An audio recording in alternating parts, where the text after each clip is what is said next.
Welcome to the episode of Jay Leno's Garage. You know, we do a lot of exotics here and rare cars and hot rods that people spend a lot of money on. Today we're going to talk about fun, affordable sports cars. This is the Scion FR-S. Very exciting new car.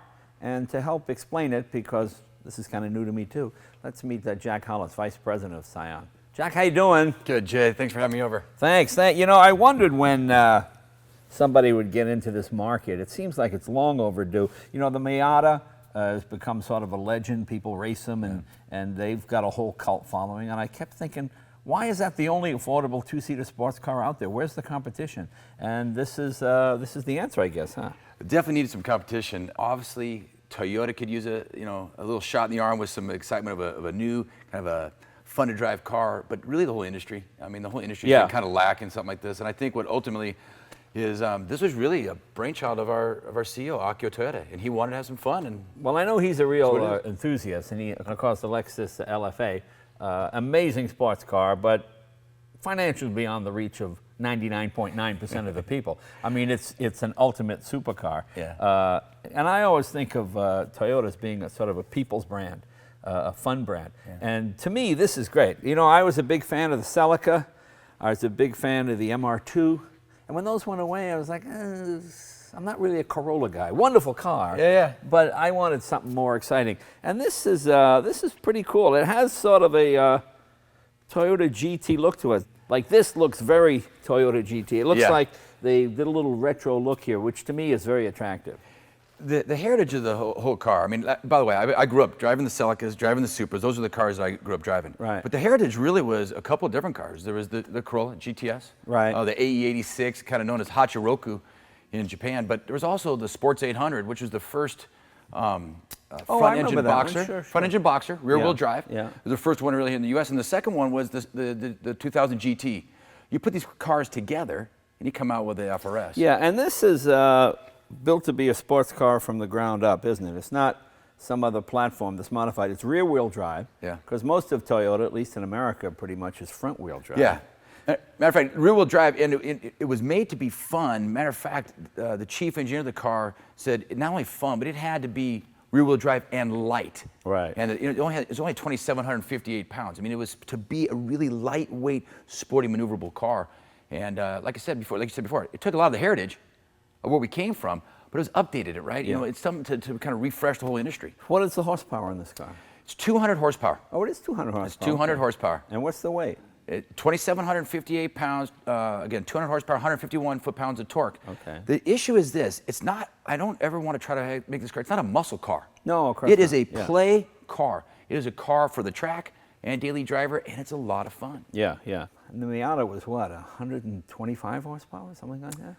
I don't know if exactly, I think it was right around 130, but yeah. Yeah, so quite a bit less. You got quite a bit more horsepower here for approximately the same weight. 6-speed manual transmission, which I like. I guess you also have an automatic as well. 6-speed automatic as well. I was with curious, paddle shifters. which do you think is going to sell more, the manual or the automatic? I think early on it's going to be manual. I think people who, like yourself, who understand driving, who really love driving, they're going to be in the manual just because you want to have that extra experience. But I will tell you, even with some of our own, our drift car drivers and some of our race car teammates through NASCAR, they get in with the paddle shifters and they'll say, you know what? These paddle shifters are real. They're really dynamic. There's a rev matching, dynamic rev matching in the car that just, it adds a lot of spice, we'll call it, to the car. Well, I'm anxious to drive this. This is the first one of these cars I've seen. Yeah. And 200 horsepower sounds about right. You know, it's a lot of fun where you can wring a car out and take it to redline all the time. Yeah. Cars with 500 and 600 horsepower are a lot of fun to drive, but you just get a lot of trouble. and sometimes you've got to go a lot faster to get the same sensation of speed. Can we open the hood? Let's take a look at the Absolutely. We can probably get in a lot of trouble with this car as well. Yeah. Now this has a boxer type arrangement. It does. Matter of fact, so this car, it's actually an all new boxer engine. Yeah. Built specifically for the car. Let me point out something right here.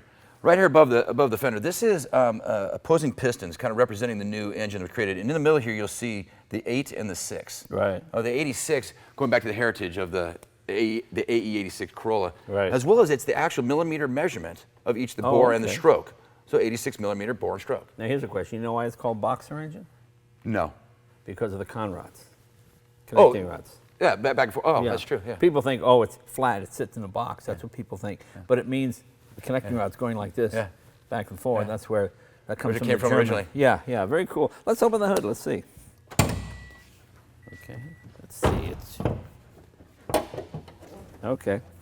Well, obviously very low center of gravity, isn't it? Look how low it sits down in there. Okay, now this is one of the highlights of the car. Lower center of gravity. It actually is really only bested by the Ferrari 360 and the Lexus LFA. It actually has lower center of gravity than the Porsche Cayman and many of the kind of ultra supercars. And how many liter is it?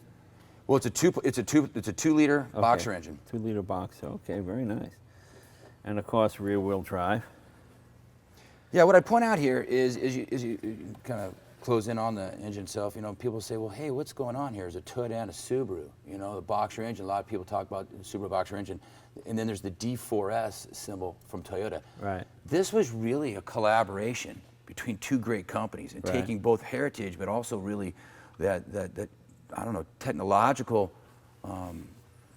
focus, and put this brand new boxer engine with the D4S injection system into this car. And so we're really excited about it. It's the first D4S system being used in the Toyota or Scion lineup. As a stock car can still be raced, it can be on the track. Yeah. Right. Chief engineer, we worked with him and said, we got to make this so that you don't have to have a hitch, a trailer. You don't have to have another. You got to be able to just drive it yourself to the track, play, and come back. Right. So you put the seats down. You put all 4 race tires in here with a jack, with your toolkit, and you're ready for a day at the track. Okay. On the rear seats, fold down flat as in the back. Okay. So technically, it is a 4-seater car. Yeah, technically, it's a 4-seater. So you can save a little bit on your insurance there. And the nice thing is, these are what, under $25,000, right? They are. The manual transmission, even with the destination to the dealership and all of that, it's all under $25,000. Yeah. Well, certainly a nice looking car. Obviously, it's got typical Toyota standards of fit and finish. You got the drill pedals in there, which are very nice. It's been a lot of fun to kind of work on this car, and I think where this vehicle, the Toyota heritage coming into Scion. Yeah. One of the things about being a part of Scion is we get to be this kind of innovation lab and kind of this, let's try new things for the company, whether it's the vehicle or marketing. And they come loaded, correct? Air conditioning and the whole Everything. deal. Yeah, and that's for all Scions. They all come one way.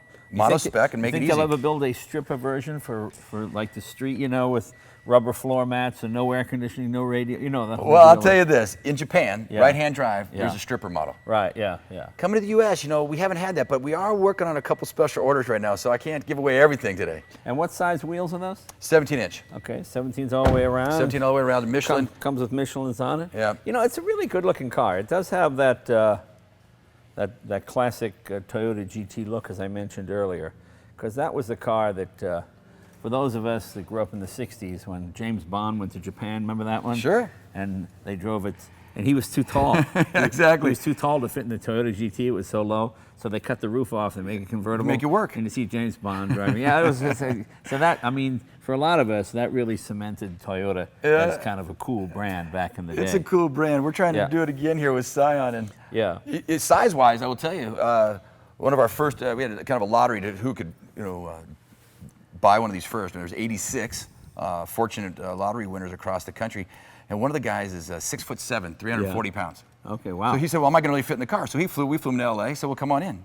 Guy got in, said, I love the seats, I love the car, I'll get it. Yeah. And it's just kind of fun where it can fit for a lot of different kinds of people. Well, I think the key is the price point, $25,000. Yeah. It makes it reasonably affordable. Yeah. It's a car a young guy with maybe starting out with a family could have as a second car. Yeah. I think it's really smart, and it's something that's really needed. We have an awful lot of these over $150,000, $200,000 supercars, which don't really get a lot of miles on them. Whereas this is something you can use every day, and it makes driving fun. Let's take it for a spin. Let's have some fun.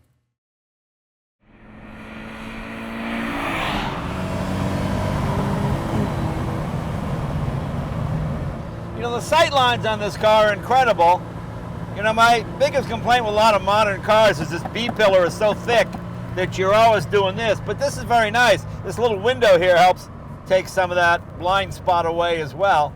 And I love the way the nose of the car just kind of drops off, so you really get a sense of the road and what's in front of you.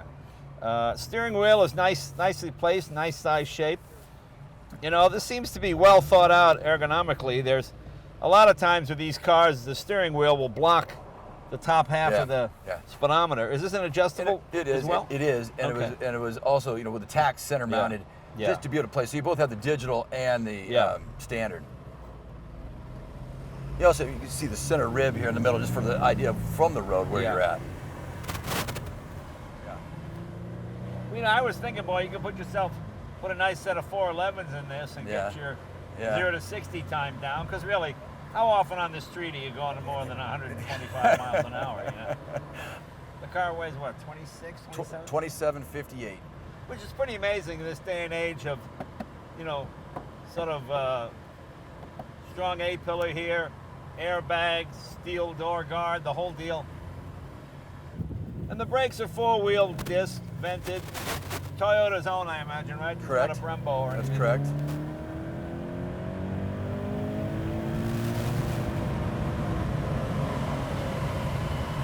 Let's see how she does up on the freeway. Even at 80 miles an hour, you're only turning about 3,400 RPM. So at 65, I imagine you're below 3 grand. So that would explain the gas mileage being so good. But it's not a big motor, it's 2 liter, but it's 200 horsepower, which is quite a lot from a 2 liter, at least going back to my day. When you can really feel the low center of gravity, you can hang the tail out. You know, it's a lot of fun. You don't have to be going 90 miles an hour. You know, getting on an off-ramp or an on-ramp on the freeway, you can give it a little bit, goose it, and bring the tail around without going to jail. You know, I think this car will be a lot like Corvette, a lot like Harley Davidson. It'll be one of those vehicles people want to personalize and accessorize.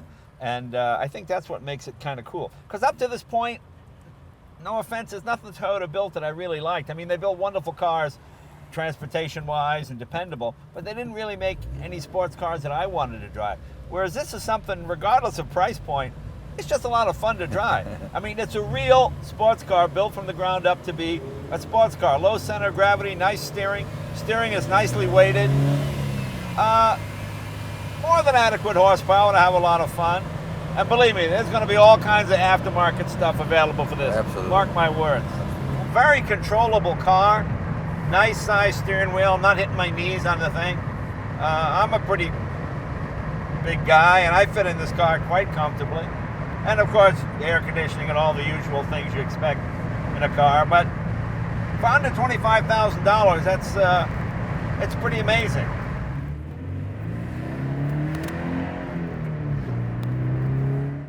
Okay, reasonably priced, gets good gas mileage, but how about the immaturity factor? Will it do a burnout?